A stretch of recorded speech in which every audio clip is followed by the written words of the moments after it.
Good afternoon. We're at the Voss offices today. Paul Smith. Welcome. Elliot Reeve from Minerva. And we're talking existing buildings. Some of the things that we're seeing asset-wise is the need to think about what's going on in the world around the use of property, and especially the high-rises, as well as not necessarily the industrial stuff, but that things are coming to a point where there's a need to think about the next stages of the life of the buildings, and some of the things that are coming up for our clients are what are the triggers around what you need to do within the properties.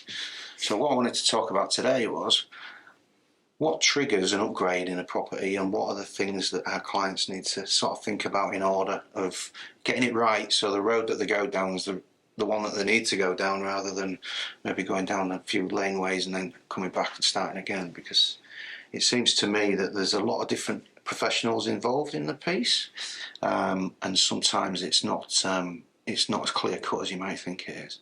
What's your take on it, Elliot? Well, it's a complicated question because there's a lot of ways to do things. So what's a trigger? What would you say, if you like, there's 2 or 5 triggers? Well, there's a few triggers, and there's a few regulatory pathways that you might take, but a trigger might be that the client wants to do a refurbishment of a particular area or an extension. So good examples are a lobby refurb or a rooftop addition like a bar or a breakout space. And that's considered as a new? That's new work, yeah. So there might be some maintenance work. So it could be replacement of some kit, so pumps, tanks, of a sprinkler or hydrant system. So there's a major upgrade due to end of life or something like that for those. Right. But generally, the trigger is kind of a change to the building. Something needs to happen to either fix a maintenance issue or improve the quality of that building in some way. So if a client's looking at I guess if we think about tall buildings, I mean that in the best way, we're not coming back to work as quick as we were. Some areas are up for lease. The clients are looking at what they're doing with the space, how they use it. It might not be this big development where they're pulling the facades off and all that sort of stuff, which we know instigates a DA and a major project. But it might be just about reshaping a level to try and get more people in it, or turn it into speculative office fit out so that it can be used instead of open plan.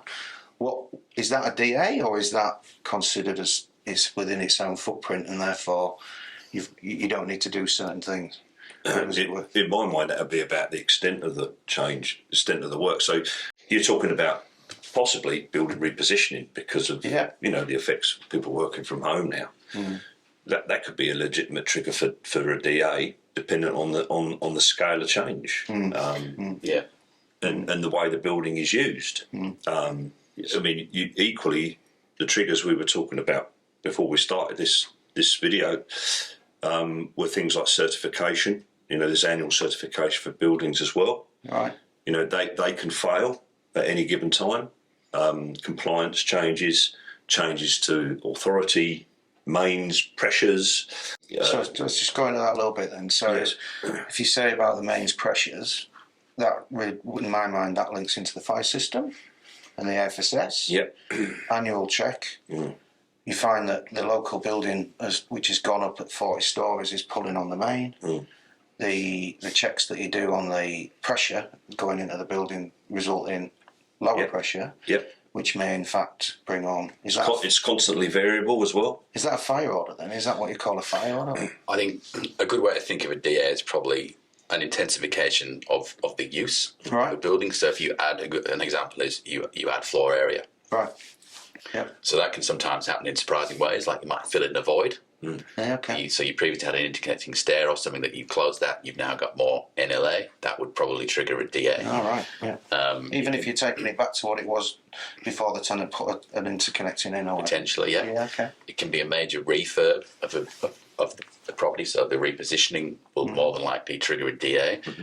If your asset has heritage characteristics, you'll probably end up with a DA depending on the quantum of work that's undertaken. Okay. I mean, there's a few ways that, we might as well talk about sort of the 4 themes that can go the regulatory approval way. So if you're doing work, it'll either be under the DA framework, which is what we've just discussed.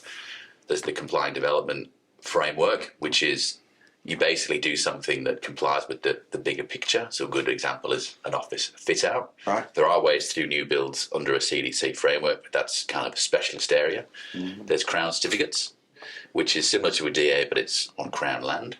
Right. Which can be the land itself or a Crown tenant taking a fit out. And then there's the development. Yeah. The big thing or the biggest question that needs to be answered on any project is, in my view, which framework are we working in? And it's often easy to go, this is not a fire order and this is not Crown works, but is it a DA? Is it a CDC?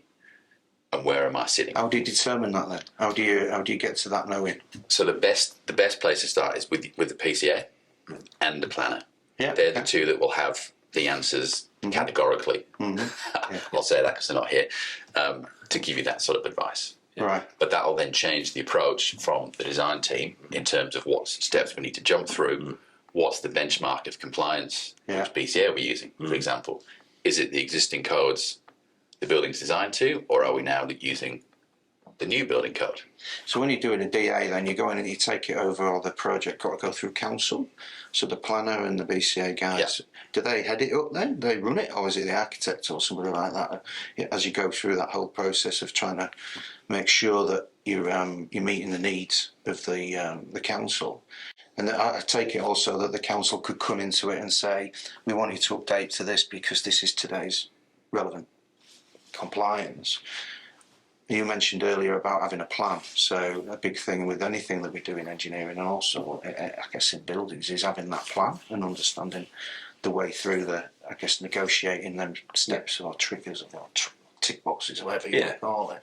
So, I mean, in reality, your engineering services, your infrastructure for the building, as you need to know where you stand on that, and it could be, compliance, condition. Is a big one. So older buildings will suffer, and compliance and condition can go hand in hand when you get increases in performance brought about through legislation. So you need to know where you're considering making the changes, the impact on that infrastructure, and whether the infrastructure can withstand that, and where the risks lie when you go to DA in what you might have to upgrade broadly in your building to meet the requisite standards. So some of the things that you've got to do then are, if you like, very engineering based, because it could be about compliance of existing systems. Early, quite rudimentary assessment could certainly give you a good picture of what you could be targeted. So then, if you've got a repositioning, if you like, it's often led by design. I want to get this glittery new building going, and they go off down the route of trying to figure out what it is they want it to be. Yeah. But if you haven't got that engineering infrastructure to support a condition review of where it is, understanding where the compliance lies within what you're trying to achieve, and also where you can get with it, you could end up down I think you mentioned it earlier, where you can sometimes go down a bit of a lane and come, oh crap, we haven't done that, we need to come back and start again. So it's really important to get the team together early. Exactly. And make sure that you've got a clear picture of what it is, because sometimes it seems to me that you can get advice from over here and then another advice comes from here and they clash. So it's that pragmatic answer, isn't it, about what it is that in actual fact you can achieve. So it needs lots of different brains around it, doesn't it, really? Correct, that's it. It needs a full design team to a certain extent, at least providing that early rudimentary advice. And it doesn't have to necessarily take an inordinate amount of time or cost an inordinate amount of money to understand where your position is and what your risks are. Yeah, but if you don't do it, that's the risk that you pay for it later. Exactly. So the input, the expenditure up front is often it's well worth it. And also, if it's easy glossed over as well. Yes, that's the problem. It is. But if you're, I think the key is, as the client, you need to be in control of the process. Right. So if you embrace the fact that you're doing some work, and don't, take it face on and don't try and avoid particular items of discussion, because they're uncomfortable. Correct, and they might result in expenditure, which you don't want to do, which is understandable because there are limits to money and time, etc. Which, in some respects, is probably brought around by the fact that when they started thinking of this as a strategy, they didn't get the right people involved then to give them the upfront. There was, Yeah, we were going to spend X, and now we're at X plus it's changing because 2X, actually we're 3X, getting the whatever it price. is. Yeah. Yeah, so if you do that and widen the lens, for want of a better phrase, about all of the possible routes that we could take with this, and then you avoid going down the track and coming back when there's an error or that sort of thing. But for me, it starts with there needs to be a little bit of work to go. This is what we're trying to achieve: feasibility, budgets, that sort of stuff.